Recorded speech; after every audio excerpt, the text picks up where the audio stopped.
Ciao, bentrovati! In questo video prettamente incentrato sulla tecnica parleremo di un argomento fondamentale per la buona riuscita delle nostre creazioni, intese come quei manufatti dove c'è anche soltanto una piccola parte di legno. Parleremo infatti della sua stabilizzazione.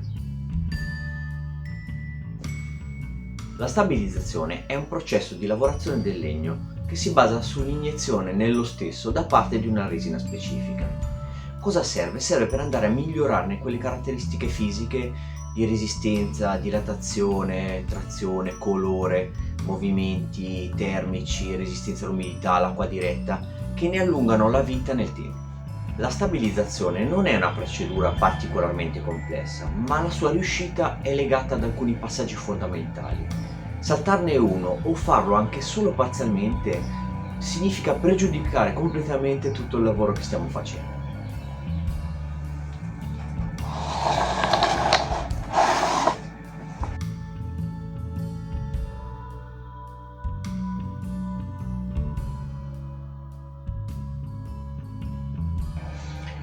La primissima fase è la preparazione. Se possedete un igrometro, uno strumento simile a questo, e andate a misurare l'umidità del vostro pezzo di legno, scoprirete che qualche punto percentuale ci sarà sempre nonostante il pezzo sia bello stagionato.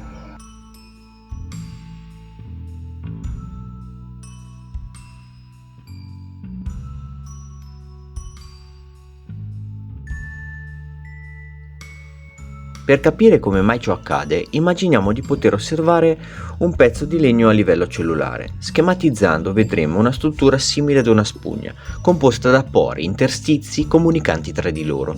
Il sistema di canali che si viene così a creare non è altro che il sistema di trasporto della linfa all'interno delle piante, che resta parzialmente occupato da acqua, tannini e oli anche dopo il taglio. Noi andremo ad eliminare questa umidità residua all'interno del legno inserendolo in forno a poco più di 100 gradi, circa 105, in modo tale da portare evaporazione all'umidità e farle abbandonare il legno. Il tempo per questa manovra dipende dallo spessore del legno, io ho stimato circa 40 minuti per centimetro di spessore. Oli e tannini non si possono rimuovere dal legno, per questo motivo i legni troppo oleosi come ad esempio il teak possono essere stabilizzati ma solo in modo parziale oppure scadente.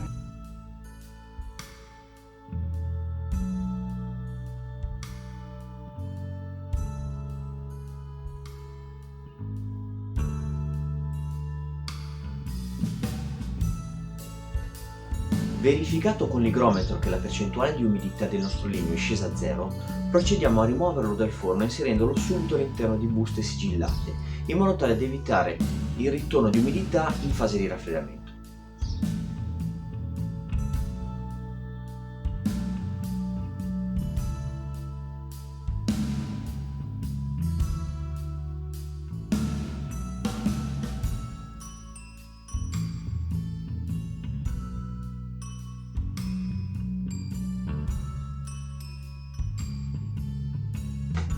Raggiunta la temperatura ambientale, inseriremo i nostri pezzi di legno all'interno di un recipiente trasparente, che poi andremo a ricoprire interamente con la nostra resina da stabilizzazione.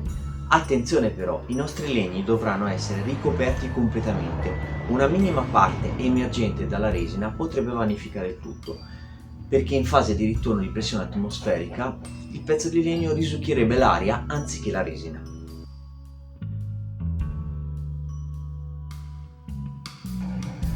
Adottati i sistemi più consoni per evitare l'emersione del legno dalla nostra resina, come ad esempio l'aggiunta di un peso, procediamo inserendo il nostro recipiente all'interno della camera del vuoto. Accesa la pompa vedremo delle bollicine del legno emergere verso l'alto. Questo perché la pressione negativa farà espandere l'aria all'interno del legno facendola uscire. A questo punto la nostra pompa dovrà rimanere accesa finché ci saranno bollicine in emersione. È una procedura che può durare uno come più giorni e dipende dallo spessore del legno, dal tipo di legno o dalla potenza della pompa che abbiamo a disposizione.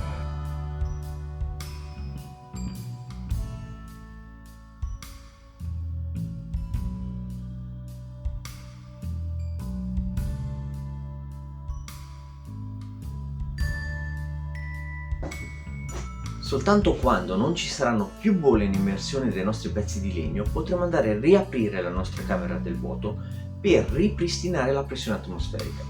A questo punto l'aria residua contenuta nel legno si ritirerà di volume, risucchiando con sé la resina che andrà a occupare interamente tutti i piccoli interstizi fino a saturazione.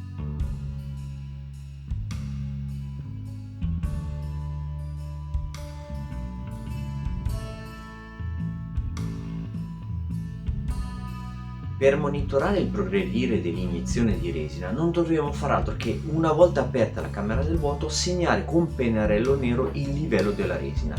Sarà un'operazione ciclica che terminerà soltanto quando il livello della resina non scenderà più rispetto al livello smarcato.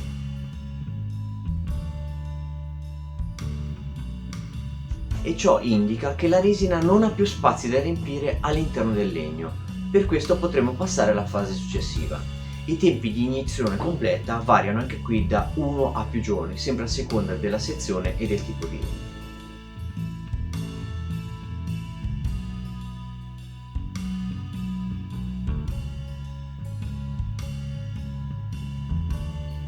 La resina che non è stata assorbita dal legno la riponiamo nel proprio contenitore perché può essere riutilizzata altre volte, mentre i legni verranno avvolti singolarmente all'interno di carta stagnola per evitare che in fase di cottura si attacchino al forno o tra di loro.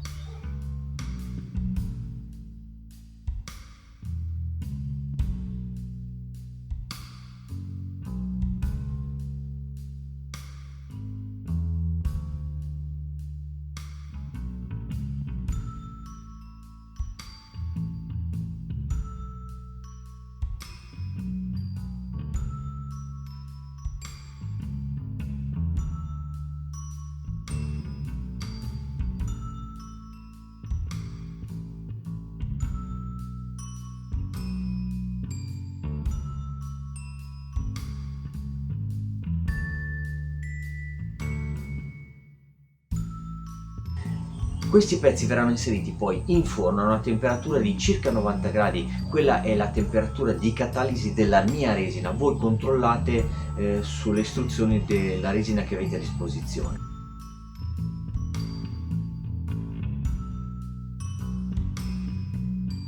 Anche qui i tempi per la catalisi completa variano a seconda del tipo di spessore o del tipo di resina. Per la mia ho stimato che serve circa un'ora per centimetro di sezione. Il raffreddamento dovrà avvenire lentamente in forno e soltanto a temperatura ambiente potremo rimuovere la carta stagnola che li avvolge. A questo punto i nostri pezzi saranno perfettamente stabilizzati e pronti per essere utilizzati.